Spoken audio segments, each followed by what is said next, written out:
We're joined now by Steve Clemons, Director of the American Strategy Program at the New America Foundation and publisher of The Washington Note, which I read every day. Steve, thanks very much for joining us. Rachel, good to be with you. You wrote at the Huffington Post today that General McCrystal has challenged the very foundation of public trust in the White House's legitimacy and leadership. What do you mean by that? And am I right in thinking you think that he's done some permanent damage? I think that he and his team have done some very real damage. And I think along the lines of your conversation with Colonel McGregor, it's not just about these snarky comments. It's a question about how he looks at the role of civilian leadership and partnership with other branches of government. I think one of the things that was most disturbing in this, and why this is such a self-inflicted tragedy in some parts for him, is it's been Carl Eikenberry, our ambassador, and Richard Holbrooke and Jim Jones who've been scuffling about what to do. And if there was any scuttlebutt about who might be leaving, it was always one of them.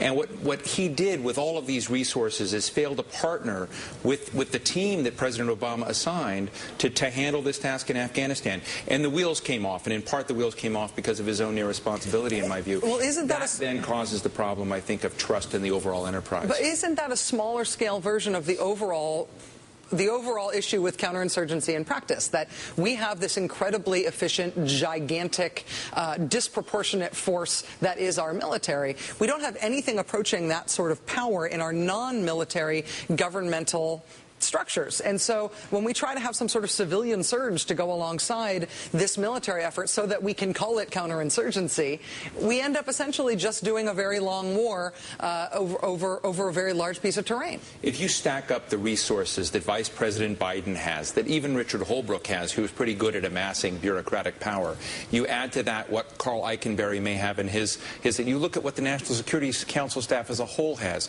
and General McCrystal and General Petraeus can outgun them, outman them with PR press agents who've got their own staff of strategists. If you talk to the Obama White House National Security Council team, they will tell you how outgunned they are by the military on all these fronts. And this is why his behavior has such huge echo effects in the way the American public looks at these questions, and why I think what he's done has had such a devastating impact. Steve, let me read you one thing that was included in Michael Hastings' piece today and just get your reaction.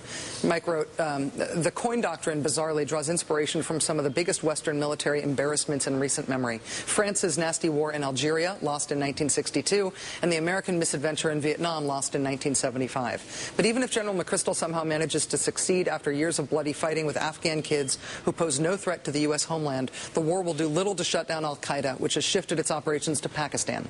Dispatching 150,000 troops to build new schools, roads, mosques, and water treatment facilities around Kandahar is like trying to stop the drug war in Mexico by occupying Arkansas and building Baptist churches in Little Rock. I think Hastings lays it out. I think this is the problem. Hopefully, in this process of review of General McCrystal, we'll also review counterinsurgency strategy and, begin thinking about what our objectives really are and what the men and women we've deployed. $100 billion a year at current levels are going into Afghanistan, into a country with a GDP of about $14 billion.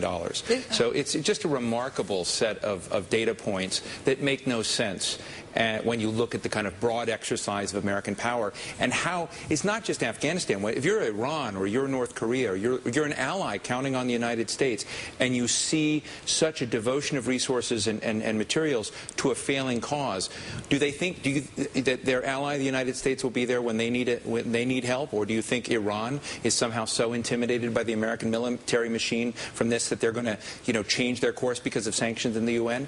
I think that we don't look at the overall costs of this quagmire we're in Afghanistan, and I think that General McCrystal's, not only his comments, but the team's comments, not just about the President's team, but about our allies. Yeah. I mean, that's the really disgusting part about what we saw come out of this, was the, flagrant, I think, flippancy towards allies that we have in the field with us.